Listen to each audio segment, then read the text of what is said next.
Hello, everyone, and welcome to my digital talk. Today, the topic is the Big Reset and India's role. And I have a very distinguished guest with me, Samir Saran. Samir Saran is the president of Observer Research Foundation, one of Asia's most influential think tanks. He curates the Raisina Dialogue, India's annual flagship platform on geopolitics and geoeconomics, and chairs India's annual conference on cybersecurity and internet governance. Samir Saran is also a commissioner of the Global Commission on the Stability of Cyberspace, member of the South Asia's Advisory Board of the World Economic Forum, and a part of its Global Future Council on cybersecurity. Welcome, Samir, and thank you for joining me for the next 60 minutes. We have a very challenging task, and that is to cover the global power competition, the big reset, and the current geopolitical and geoeconomic constellations. But first and foremost, we are still in the middle of a COVID-19 outbreak. And I would like to ask you the question, how is India actually coping currently with the COVID-19 pandemic? And what are the estimations for India's post-COVID-19 economic recovery amid fears of Great Depression worldwide? No, thank you for having me, Velina. I have been following your work and that of your institute. I was lucky enough to visit your institute a few years ago, and I have been a big fan and admirer of the work you do. We, of course, have also hosted some of you at the Raisina Dialogue. And I hope that in the digital world, our partnership will get only stronger. So thank you very much for having me. India and the pandemic. I think it's still early days. We have done rather well in terms of slowing down the speed of the spread. The period that the infection is taking to double has been slowing down. We have to be careful as we begin to open up the cities and economy again. And I think we are entering a critical month. The next 30 days are going to be extremely crucial and perhaps may decide the India story as far as the pandemic is concerned. But for a country which has very meager resources, we are a country with per capita income of under $2,000, and we have a health system that is overstretched.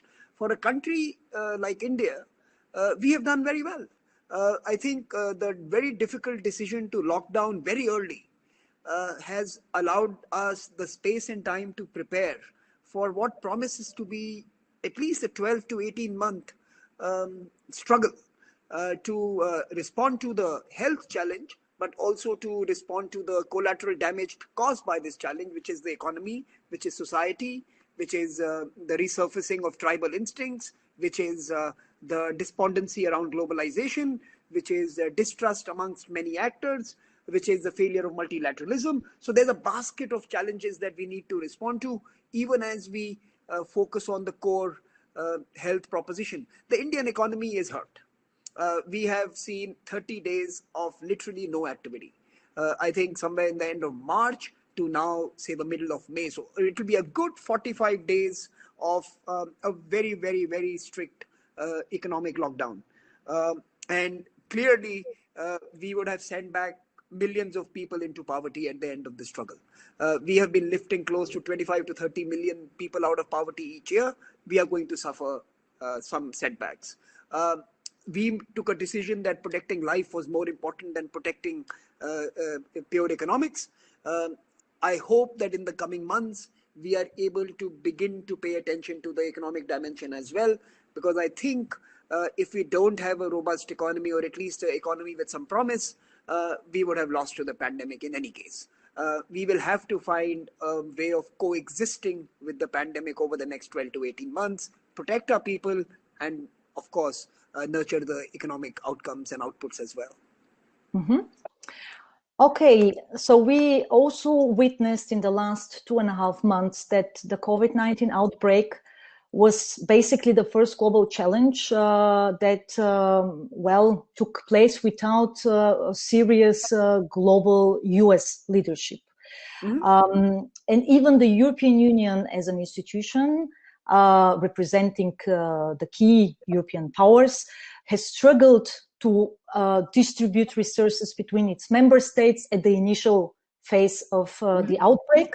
And now many of these member states are also recognizing a certain reliance on China, result of expediency and naivety, as you called it. And even our top diplomat, Josep Borrell, just recently made the same statement about the European Union being sort of naive about the rising power China.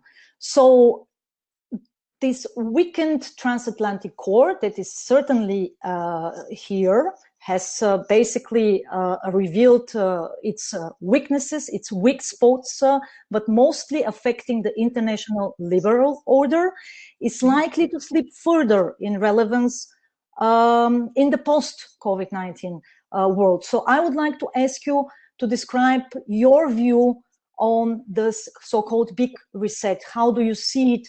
Are we going to face a long-lasting systemic rivalry between the current sole global power that is still the United States and a rising second center of power that is China?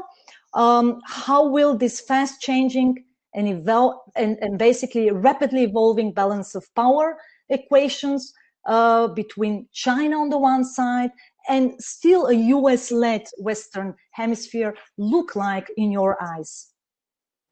You know, I want to go in order and respond to your, I think, three parts: the big, larger global system, the G2, which is American-Chinese rivalry, and what does Pax Seneca, or the arrival of China, really mean for all of us. But I don't see a Western Hemisphere anymore, and I'm going to be a little provocative. I see only two spheres. I see a receding American sphere, and I see a increasing Chinese sphere. I don't see the Western Hemisphere. I think the writ of Beijing pretty much now runs into Brussels. I think you can see the supercontinent pretty much is dominated by the Belt and Road and Chinese politics and economic decisions. And you see again Brussels turning away from American influence. So in Brussels itself, you see the rise of China and the recession of America. And I think what we are really seeing now is a entanglement between these two big actors, whose outcome is still unknown. I think Europe is no longer an actor, as this crisis tells us. It is being acted upon. This is an inflection point for three important 20th century actors. The first, of course, is America. I think in 2009, we saw the end of Pax Americana.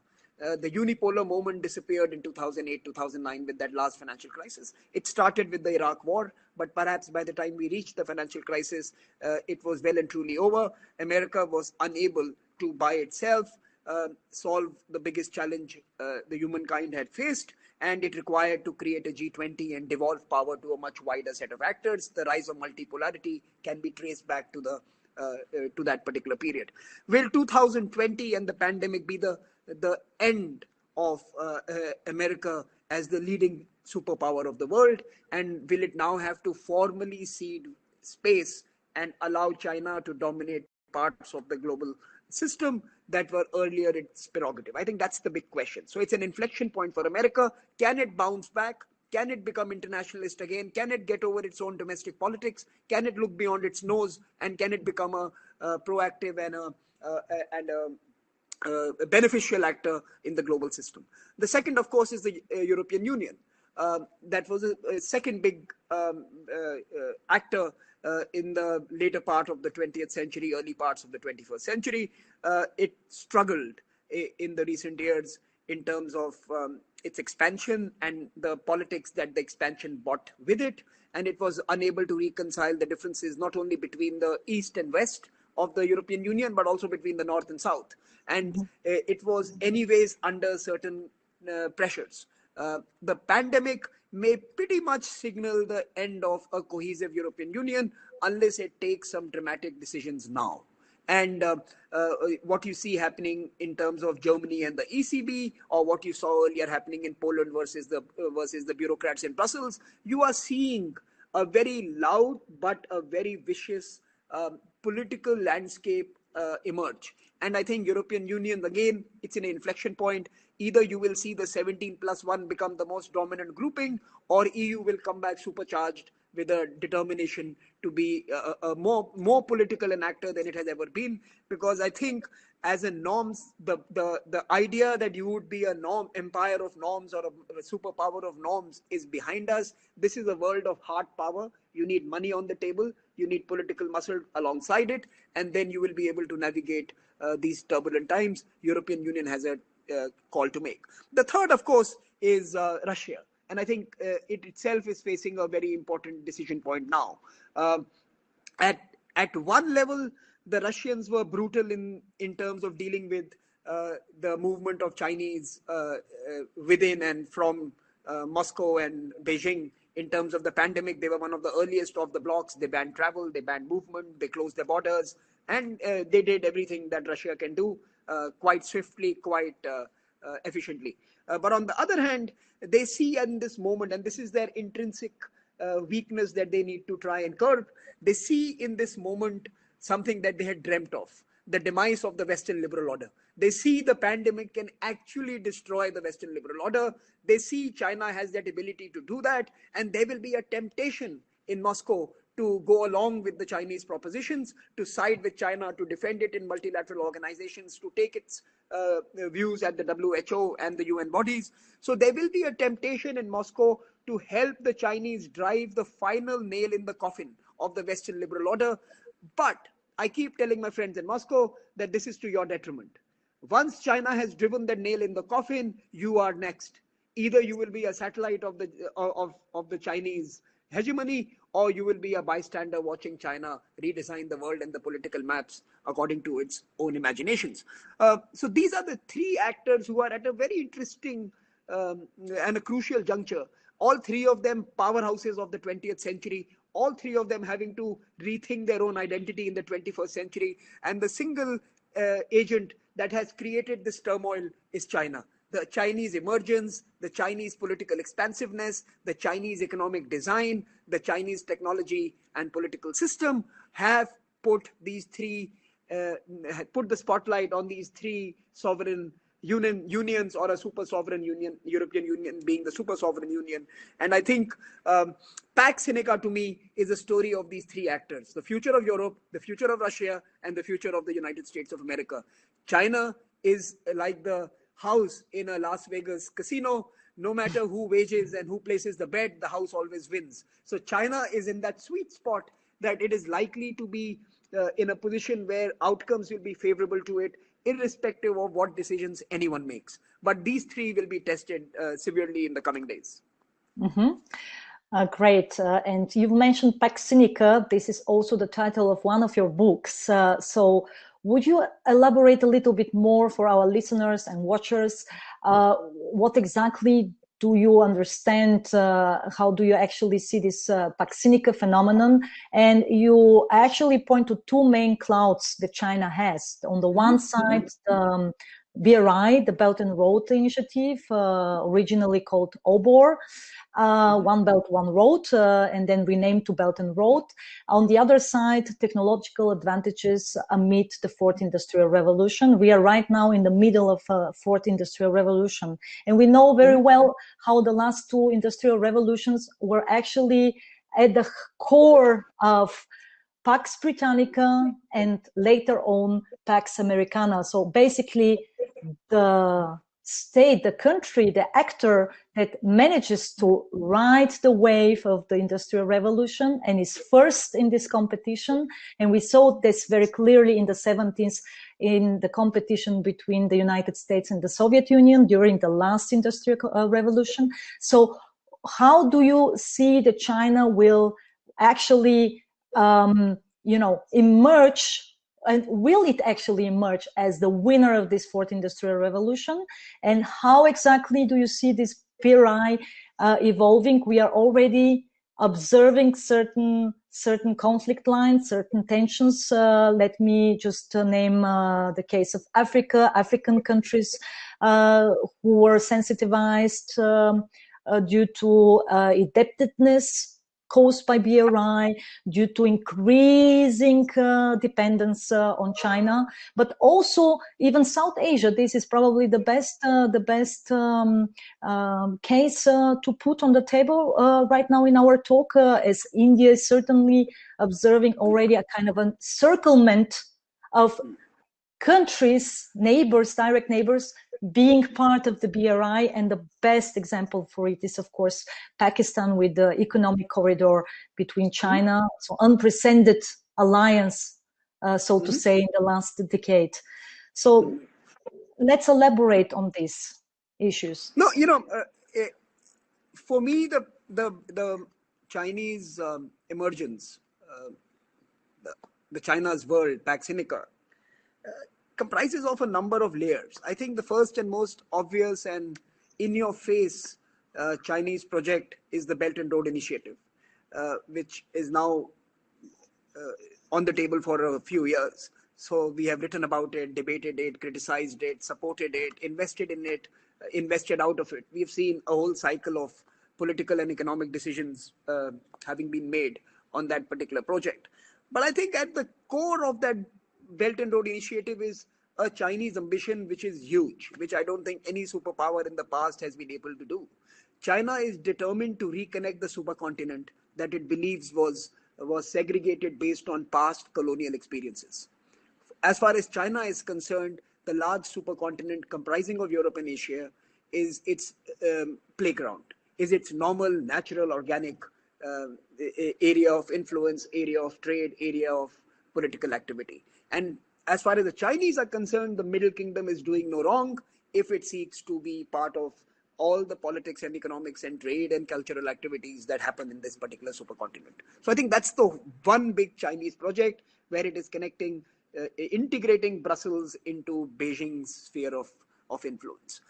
And we are all sideshows. They are not interested in a $3 trillion Indian economy, which is largely inward looking, or a small Nepalese economy, even smaller Bhutanese economy, or a dysfunctional Pakistan economy. They are not really. These are all roads through which they need to travel to get to Brussels. They are connecting a continent. We are the sideshows. We are sometimes dispensable if we are irritants, and we can be co-opted if we are favorable. So if you have a favorable country, you become part of the Belt and Road. If you are a opposition, then you are removed from the equation.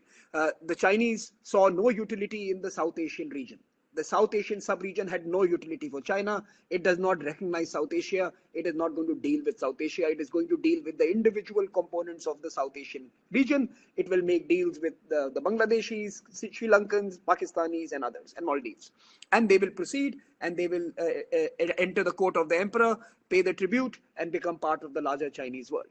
And in many ways, the Belt and Road Initiative is Chinese ambition to tap into the $20 trillion EU market size. That is their main target. They are not looking at these small opportunities along the way. They are looking at the heart of Europe. They want EU as their economic sphere of influence. And I think nothing is going to stop them from getting there. They have created multiple arrangements within Europe to undermine EU.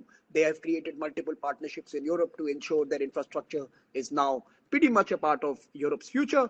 And they are going to change the politics of Europe and its economics in due course. How fast does it happen will depend on how strong Brussels decides to be at this particular moment of time. That's the first big project. The second big project, as you rightly mentioned, is that what is the Chinese offering? Every industrial revolution has an actor emerge because they had the most compelling proposition to offer to the world.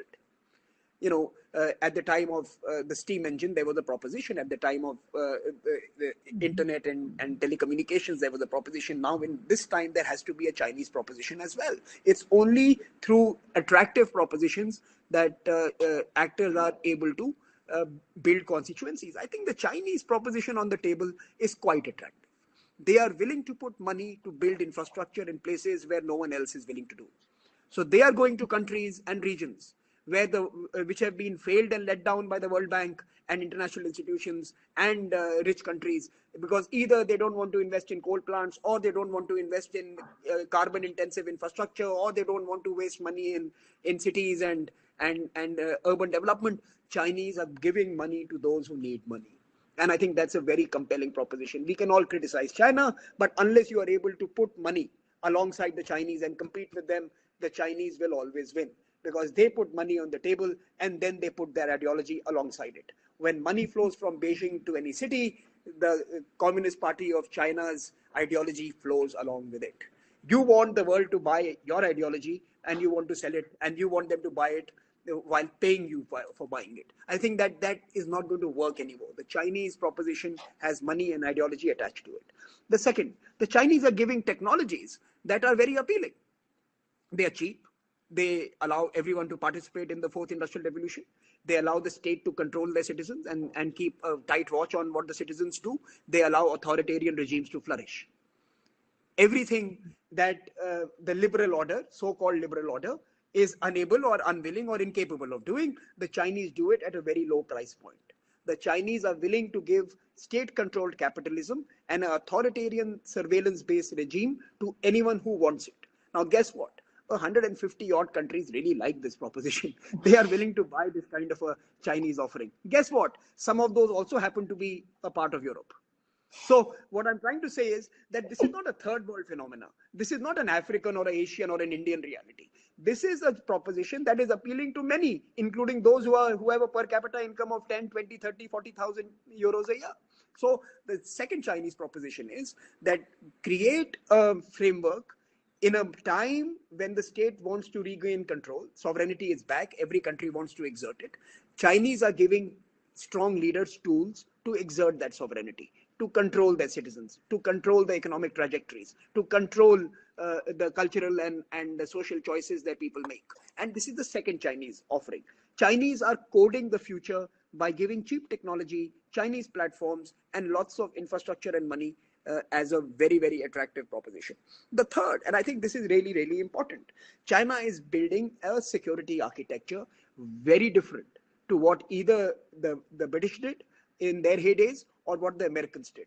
The British, of course, had colonies, and they used the colonies to control regions and continents. The Americans had mobile presence through their aircraft carriers stationed across the world and exerting American influence. The Chinese use a very old invention in a new cover called ports. Chinese build ports everywhere in the world, which serve as economic entry points for those countries, but also become their military presence in many of these regions. So while China claims it has only 3 to 4 military facilities around the world, in reality, it can retrofit over a dozen of these facilities into its security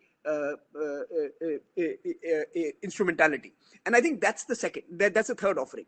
China has a very soft security arrangement, which is not in your face, but is quite insidious. Since it is not visibly present, it is not something that creates great emotions against it, but it is always there. It is the proverbial Manchurian candidate ready to rise when the emperor demands. So I think the security architecture China is building to preserve its political influence is also very compelling. And finally, I think more recently, the Chinese have decided that the wolf warrior is a good format for them to conduct international relations and diplomacy. And they're becoming very aggressive in trying to build a pro-China narrative. They are buying universities and colleges. They are buying editorial spaces in the most prestigious newspapers, be it American or European or Australian or Asian. Their ambassadors write op-eds in India and write op-eds in Germany and write op-eds in they write propaganda pieces camouflaged as op-eds in multiple geographies, and they are aggressive on social media. They are threatening in their communications. They are absolutely determined to control the narrative. Now, these are, in some sense, the sum and substance of the Chinese proposition, with one addition. They are beginning to control global institutions that were built and funded by America and the Europeans. They are beginning to control the WHOs and the ECOWAS and the ITUs and all the international institutions that are important for the fourth industrial revolution, be it around human capital, be it around technology, be it around trade. They are, with very limited deployment of resources, they command far greater control and influence than the major donors do. WHO, they through marginal funding, they control that organization. Same is the case of ITU, same is the case of many other international institutions. So I think put all of this put together, narrative, international institutions, a flexible security architecture, a compelling finance and infrastructure offering, and technology to control and benefit the elites, be it the political elites or the business elites, is in sum and substance the 5 layers of Pax Seneca. I'm sorry, I gave you a very long answer. No, that was actually very, very interesting and comprehensive way to put it. Maybe to add just one more layers that you've addressed in the previous question, that is the land connectivity, that is now also a kind of revival of the ancient Silk Roads, the way we saw them during the Roman Empire times. And actually, it should serve as an alternative to maritime blockades in case such are taking place along the maritime routes. So basically, their actors they are involving with are once again the dragon bears, as I call it, Russia, China, but also Central Asian countries in Eastern Europe that are basically weak spots, the weak spot to entering Brussels or the industrialized heart of Europe.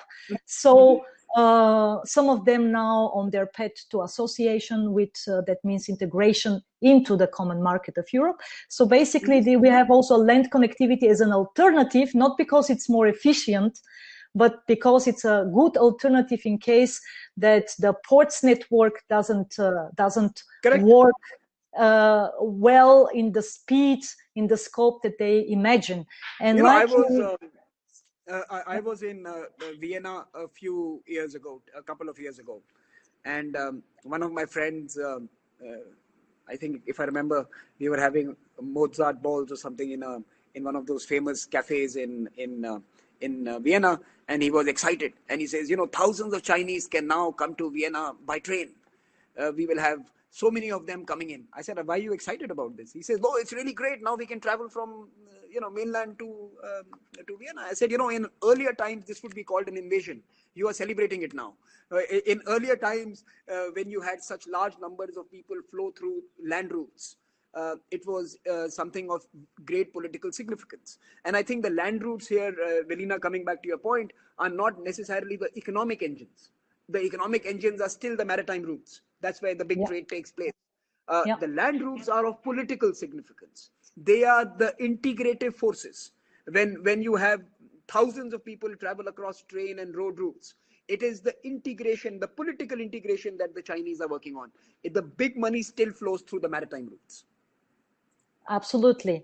And now speaking of China, before we move to other relevant topics, but let me just use this opportunity to ask another question related to China, and that is a question related to the Communist Party.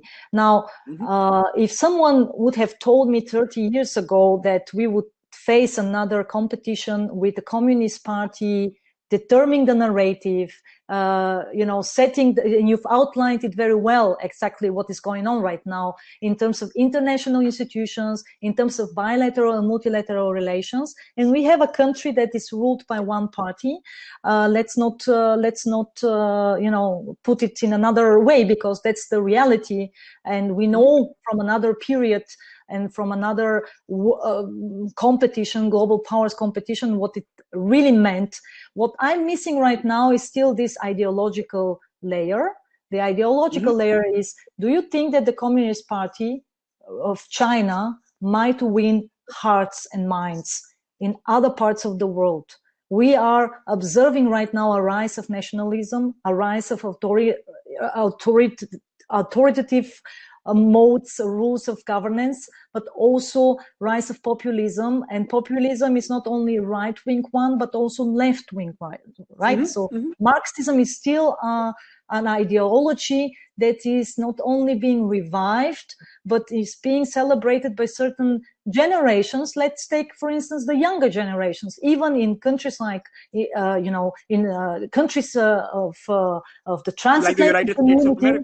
like the United States of America, but even here in Europe, we have now generations, millennials celebrating Marxism as something that's cool. So how do you see? I'm still missing that part. I'm not convinced that China can really offer a comprehensive product aside from what you've actually outlined, the 5 parts of Pax Sinica. There is still this missing ideological component.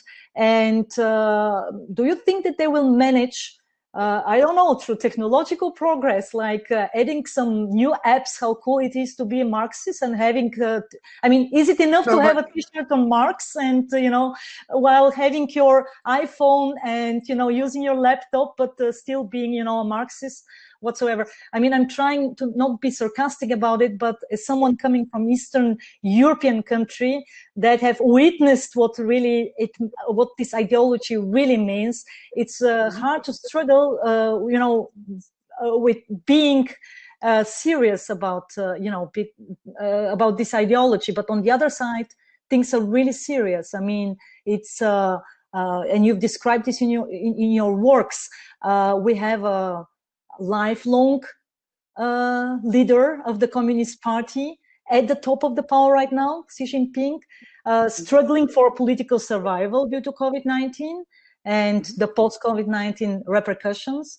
And it's going to be, once again, probably a very serious struggle within the Communist Party, struggle for leadership, not only survival. How do you think that this will actually, take place within the country? So two labels. I know you have asked me 2 questions. One is the future of communist China and Xi Jinping in terms of his domestic politics and the appeal of China internationally. I think these are the two elements that you want me to respond to. I'm not so sure that post the pandemic, the Chinese appeal in Africa and many parts of the world is going to diminish. I'm also not sure that Eastern Europe is going to decide, Orban will decide that China is no longer a good actor to partner with. I think the Chinese influence is likely to grow in its old constituencies. In fact, it is going to prove to them that the Chinese model worked, that the liberal democracies have failed to respond to a global crisis. My system works. The emperor is going to tell his friends that if you were to have adopted my way of managing things, then yes, we were welding people into their homes, we were shutting down cities dramatically, we hit the numbers of death and infections, but we controlled it. We are back on our feet, we are growing again, we are the factory of the world, while the rest of the world struggles to get their life back to normal. So I think the Chinese appeal is going to survive because the anger is going to last as long as the pandemic does. Thereafter, everyone who requires economic opportunity will turn to the Chinese. And that's where the Chinese second wave of the growth of Chinese influence is likely to begin. And that is I don't hope for it, I fear it. I fear that Chinese are going to emerge stronger post the pandemic for 3 reasons. A, they will have proven to many who want to believe the Chinese way that we are more efficient and we are more in control. We are able to respond to challenges much better than liberal democracies and chaotic plural systems are able to. B, that we are back on our feet, we have surpluses, we have money, we can invest in your country, you need help, partner with us. And C, the Chinese have, the Communist Party is not a monolith. And I think this is where we sometimes lose sight of the fact that they have evolved. I don't think they are communist anymore. I think they are communist. They project the communist narrative to build certain constituencies at home and abroad, but they are also efficient capitalists to some others with whom they do business and trade and create global supply chains. They are also very democratic international partners when they sit in the BRICS and in the SCO and in other smaller groupings. Unlike the Americans, they don't talk down to them yet. I suspect they might, but yet they have not. They have been far more accommodative of smaller actors and in different regions than the Americans were at the peak of their powers. So I think the Chinese Communist Party is smarter than we give it credit for. My problem with the Chinese fragility does not come from the ability of the Communist Party, but I think the Communist Party has probably lost something valuable when it when it allowed Xi Jinping to become the emperor for life. I think in some ways it removed a layer of debate that took place in China within its power structures. that brought certain diversity of thought into the Chinese politics, that gave it resilience, that gave it a wider perspective, that gave it a worldview which was not singular. I think by reposing all power and placing all power in the hands of Xi Jinping, the Chinese may have opted for a model that may prove to be more fragile in the long run. I think when one man makes the decisions, that system is likely to be more fragile than when a council of elders are able to debate and disagree. Disagreement has been dispensed with. The Communist Party now does not allow disagreements. Under Xi Jinping, the emperor for life, there is only one way, his way. And I think that is the fragility that the Chinese need to worry about. I think if you were, I mean, I'll give you a small sample of what I'm just saying. That my friends in Rwanda, for example, I was talking to them after having written some of the articles that I have recently, and they told me, "You're on the wrong side of the debate, Samir. The Chinese are good folks. This is an American conspiracy. This is a Taiwan conspiracy.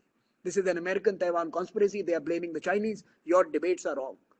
This is a view from one person in Rwanda. I heard this repeated a few times in different countries in the continent as we did a series of webinars there. So I don't really believe that the Chinese brand has taken a beating beyond repair. It is down. It is certainly facing its toughest time, but I don't think it is beyond repair. And I think because they will be on their feet fastest, they will have economic offerings that many will find difficult to resist, especially in the emerging part of the world. In the old world, I think Europe, EU especially, the US and Russia will have to make very difficult and some very, very important geo-economic and geopolitical choices. You will have to decide whether enough is enough and now we need to decouple, or we need to reset the terms of engagement, we need to reset the terms of business, we need to reset the terms of politics, we need to change the way we have allowed ourselves to be used and abused. You have to make many, many difficult decisions. We have to make it as well. I think what India will have to realize very soon is that in Pax Americana, strategic ambiguity, which is something we practice with the greatest finesse, we also called it non-alignment. We have given it different names over different eras, but the ambiguity that the Indians used as a strategic choice may not be available in a Chinese-dominated world. The Chinese are not scared of ambiguity. The Americans could be fobbed off. You could keep them at a distance by being ambiguous. The Chinese know you too well. They are Oriental as well. In a Chinese-dominated system, India may have to learn how to make choices, something it hasn't done for the last 75 years. So we will have to also rethink our own role in the world as we go ahead. Mm-hmm. It's interesting that I've just received questions also from the audience, and they relate very much to what you've just said. Specifically, what would you say are some of the big challenges? But I would add also opportunities for India, both domestically and, of course, internationally, in terms of attraction of India as a new emerging regional center of power, or as a potential partner geopolitically, geoeconomically, if the West is retreating or if the West is becoming weaker. And I can also add to this question that we are already observing some kind of actors reconfigurations. We see that there are new regional formats emerging. Okay, you've mentioned BRICS, you've mentioned the Shanghai Cooperation Organization. These are formats initiated by China, where India is also part of them, is participating actively. There is also a very interesting format between the foreign ministers of China, India, and Russia. I think it's a very important format specifically to de-escalate, because we are observing constantly also skirmishes between China and India that might lead to a regional tension or even a regional conflict, which of course is not desired in this region with nuclear powers. So what is your take? What would be the India's role in these emerging regional centers of power, in this reconfiguration of global power, in these shifts? How maybe you can focus on several and make it short, because I have more questions for you and we have really limited time. Okay, no, so I'll keep it short. Luckily for India, it is at that particular moment in its evolution as a country where its international offering and its domestic imperative are the same. The India focus for the next few years has to be India. We have to remove poverty, we have to provide healthcare, we have to invest in education, we have to build roads, we have to build cities, we have to build ports, we have to build all of this in a low carbon transition, through a low carbon transition formulation. We have to be green, we have to be competent, we have to be efficient, and we have to create employment. This is the India story. This story is a very compelling story for external actors as well, and let me tell you why. Uh, India is probably going to be the first $5 trillion economy in the next few years, which would be greener than any other. Our per capita emissions are less than 2 tons. As we move to a $5 trillion economy, we are unlikely to move too much beyond that mark. We are probably going to be the least carbon intensive $5 trillion economy ever.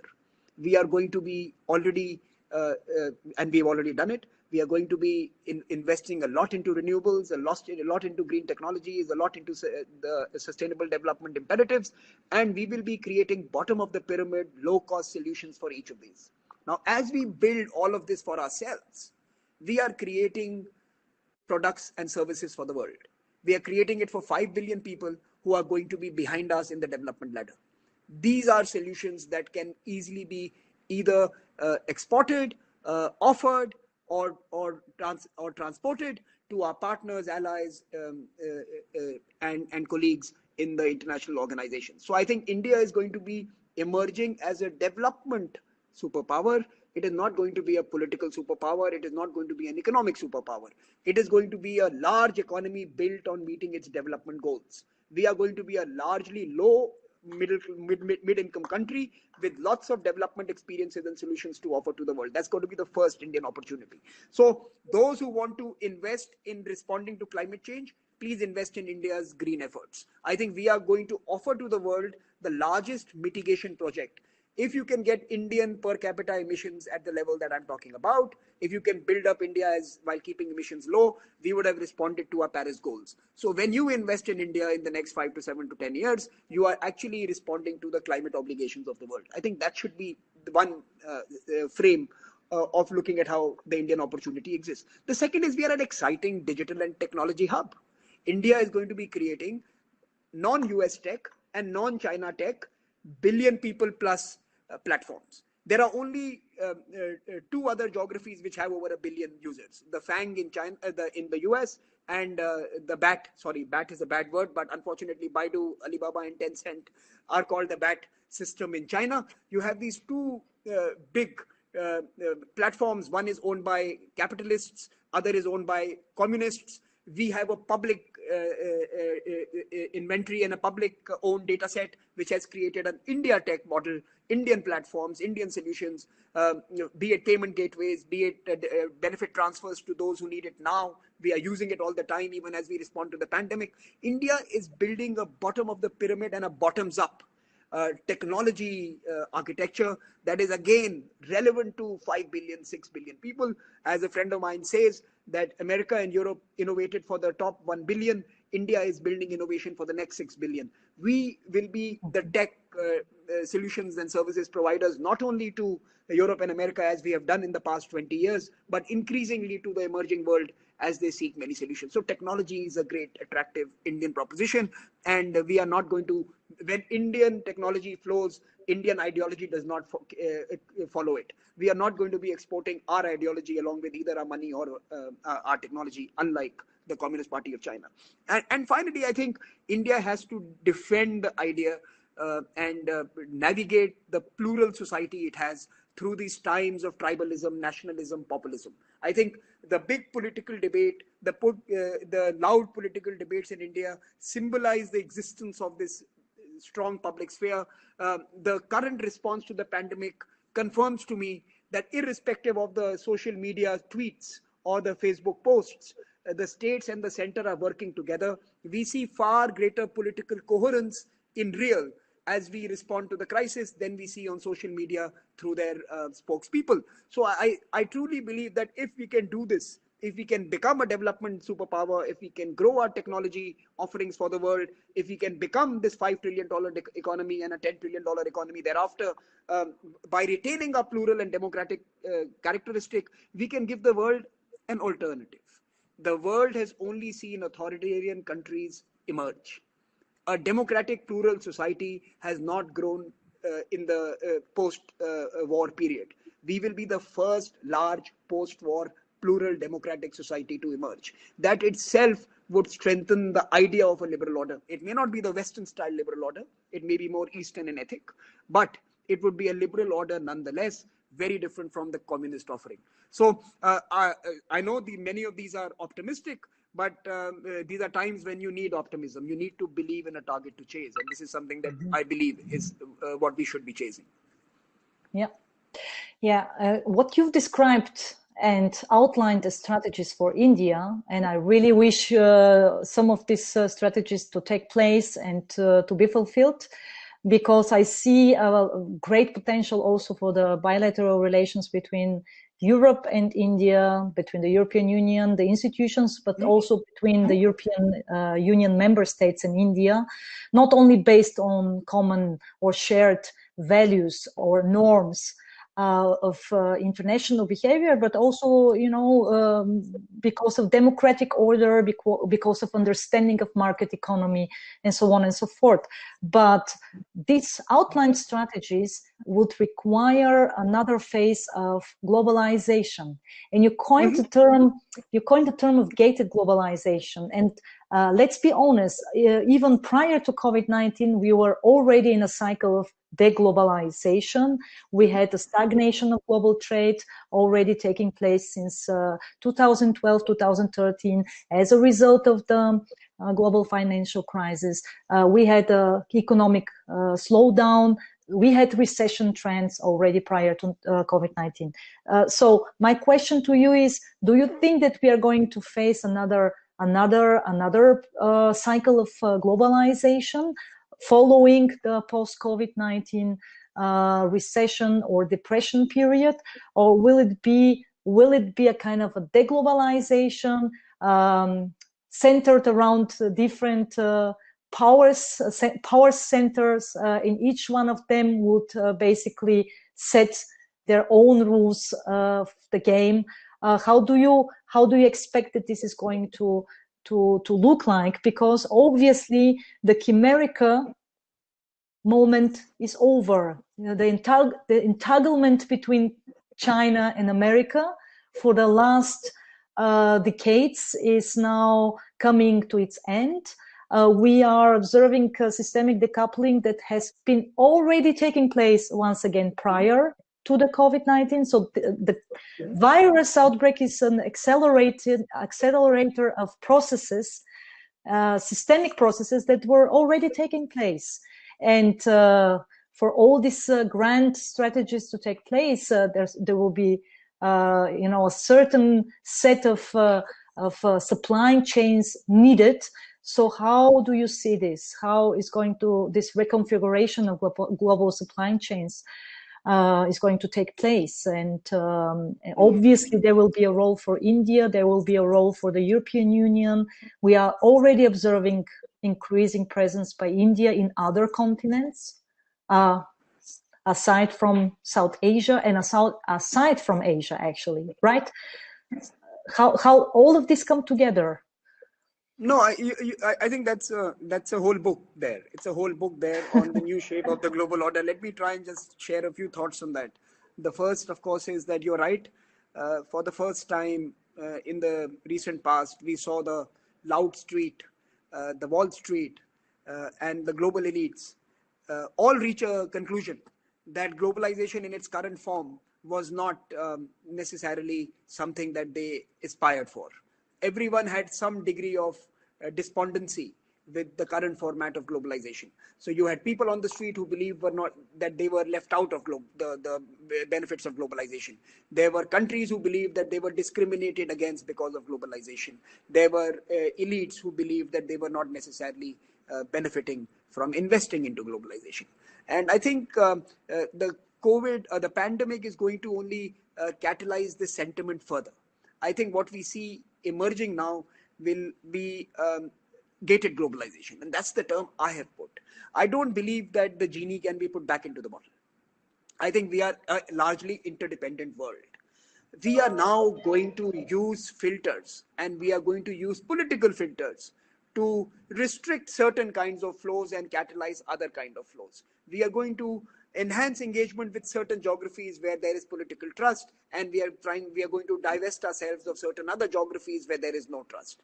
It is unlikely, as far as I'm concerned, if I were the policymaker in Europe, to allow my entire pharmaceutical and medical futures to be dependent on mainland China in the future. I don't think any Western European leader is going to visualize a future like that.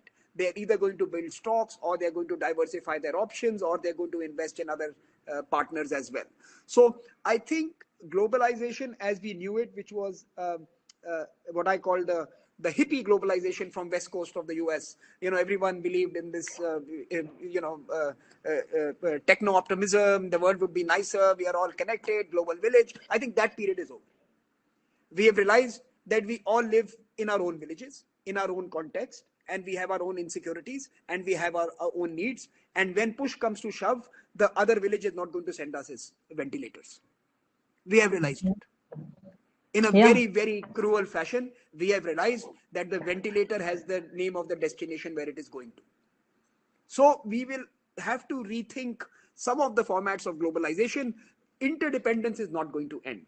We are going to, in fact, catalyze certain pipelines, and we are going to stop the flow in certain other pipelines.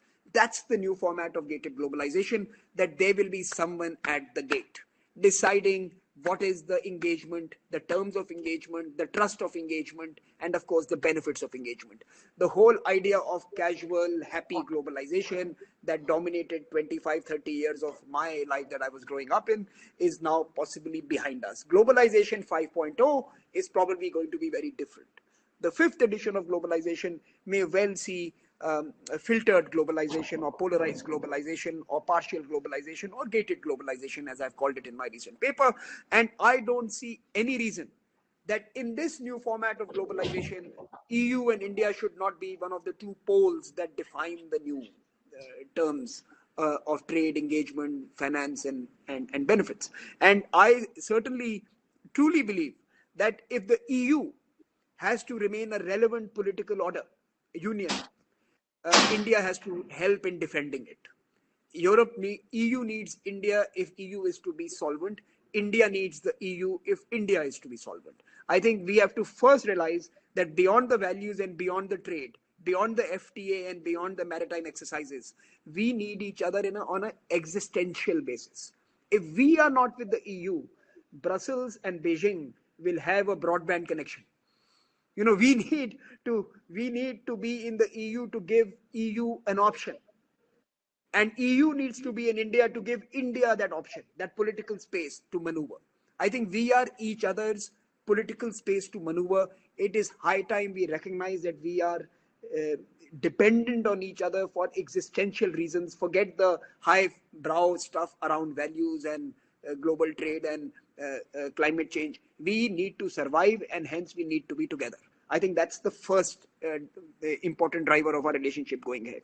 The second, luckily, even as we work together to survive, there are certain areas that come up where we are ideal partners. Now, if India was to embrace this green transition as its recovery model, if the green stimulus was to become the Indian future, this fits in with the European declarations of wanting to invest in zero emission and green transitions.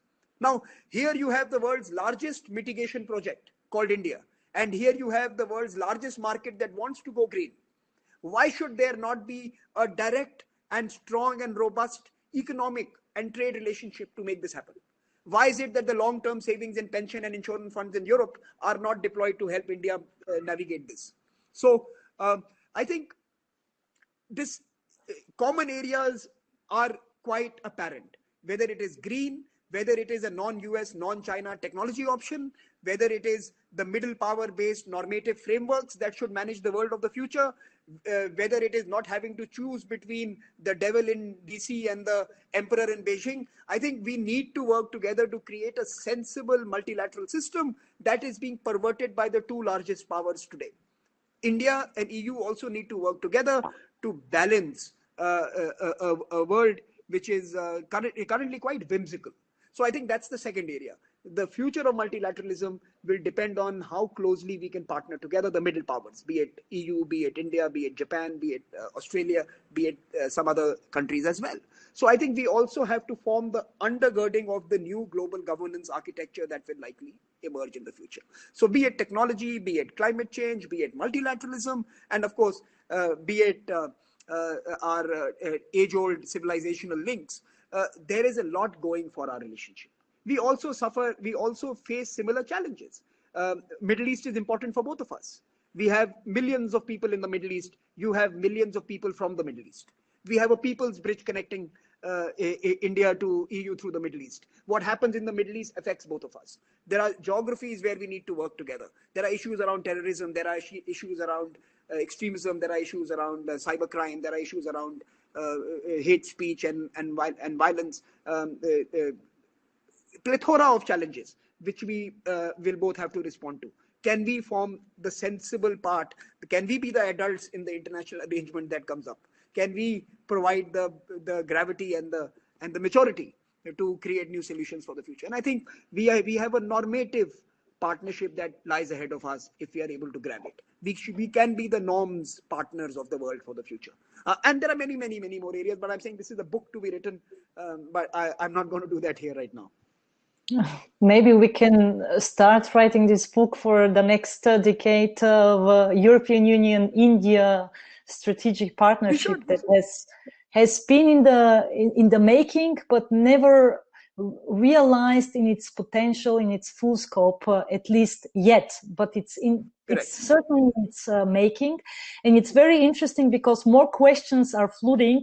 So I will just ask you these questions from the audience, from the chat room, and you can decide which one or several of them you would like to pick, because we are already approaching the 60 minutes. It's up to you. I would gladly give you more space if you have time to ask to answer the question. So interestingly, we have one question, and we haven't really touched upon this on finances, financial monetary system. How do you see China's part in this? Because it's still very much a US dominant system. We have a global reserve currency that is the US dollar.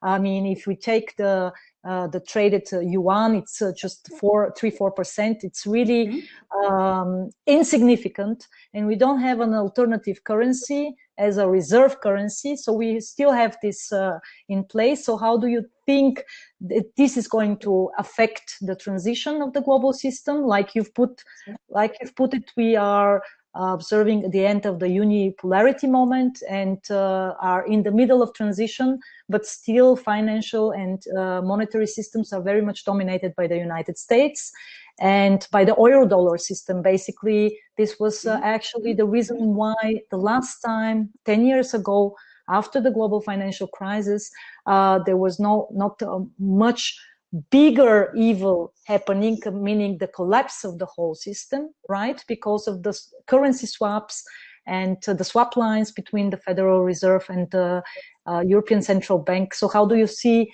this specifically? This was one question. Then we have a question on 5G, and we haven't touched upon these developments either. Currently, I know that there is a debate going on in India on 5G.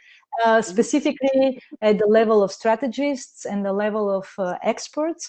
And right now we are also, due to COVID-19, observing debate on the 5G issue in the key member states, such as Germany, UK, France. Prior to COVID-19, this was more or less an issue that was not really politicized. But I expect that it will be politicized now. So there is a question on 5G, and then there is a question on India's reliance. Does reliance now become India's only fang, is the question.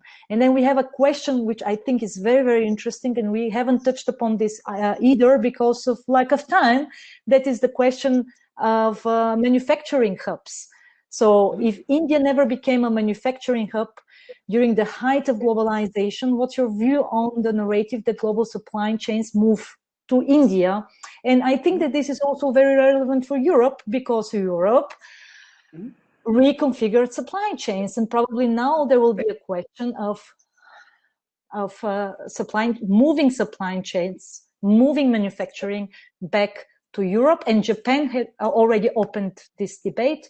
United States, of course, with the president who is pushing for America first narrative. Of course, the expectation is that manufacturing, even though that the financial and the services sector is, of course, much more important for the US economy, the question about manufacturing will be re-emerging.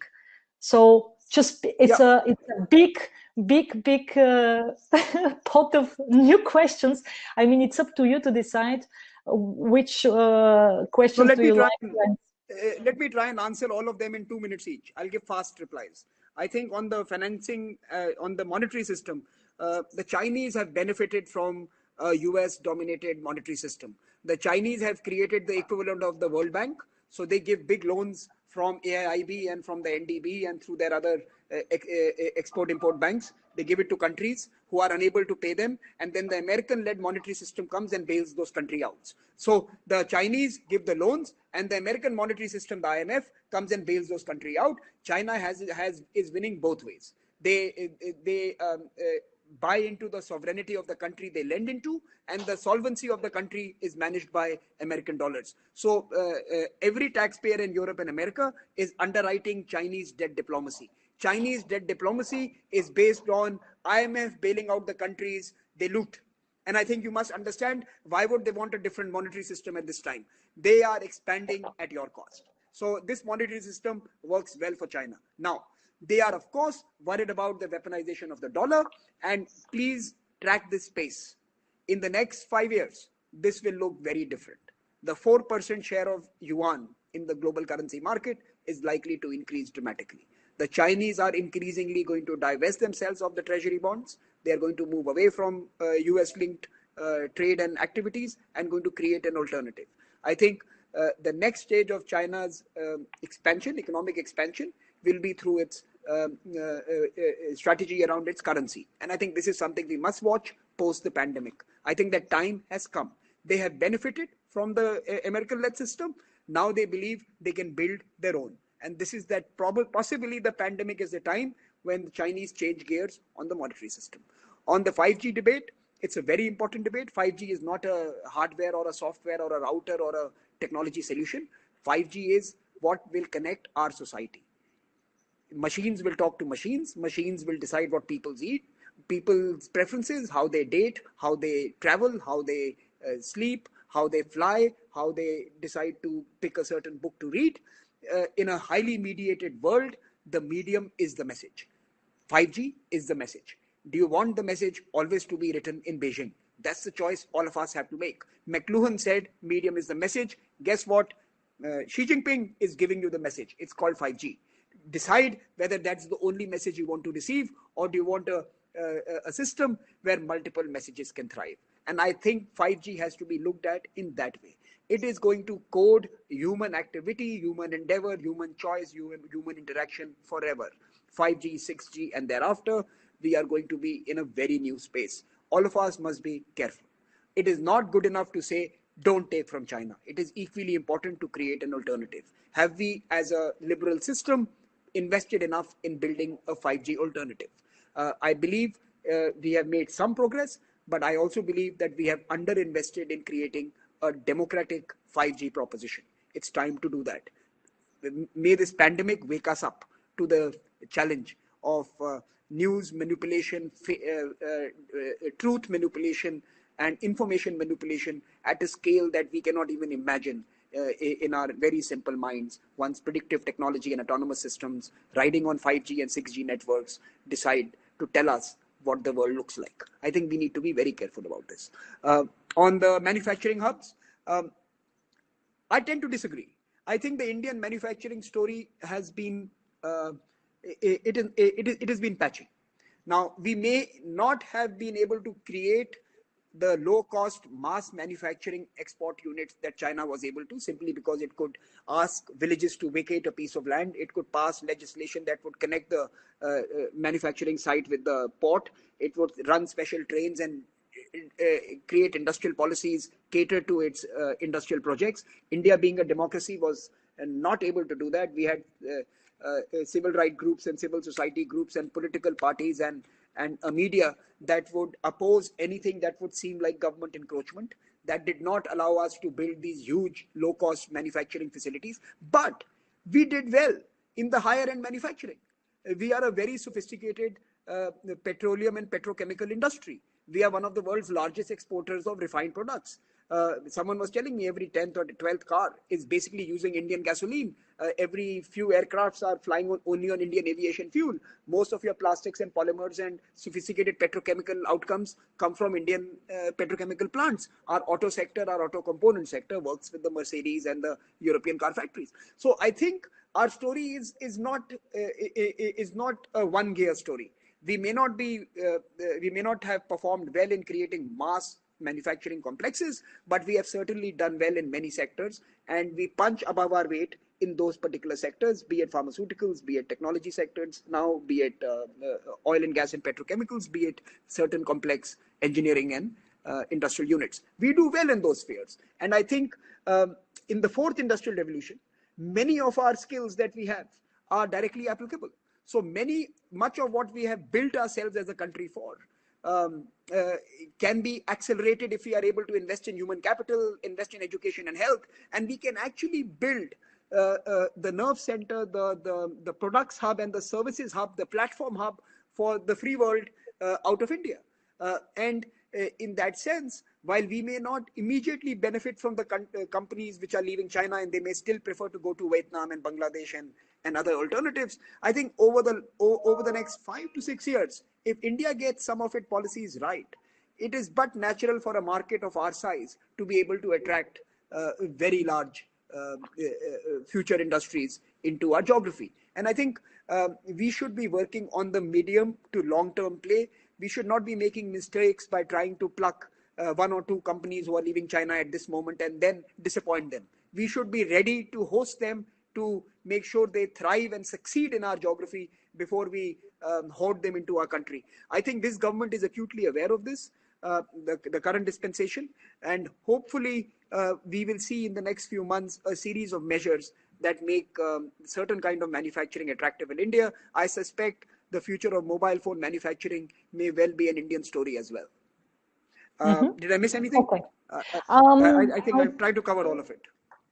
Think that we've covered more or less the questions, and I think that we've stayed online for 70 minutes without any disruptions. Internet connection was great between Europe and India, and I'm so glad to have had this opportunity to talk with you in a digital way. Hopefully you will be a guest, a public speaker once again in Vienna, and will be coming to Europe once again very soon once the COVID-19 pandemic is over.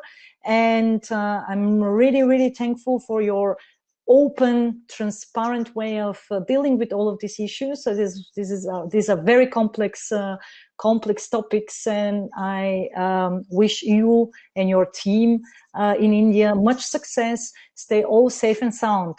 Thank you very much, Samir. Thank you, Belina, and please stay safe. Thank you.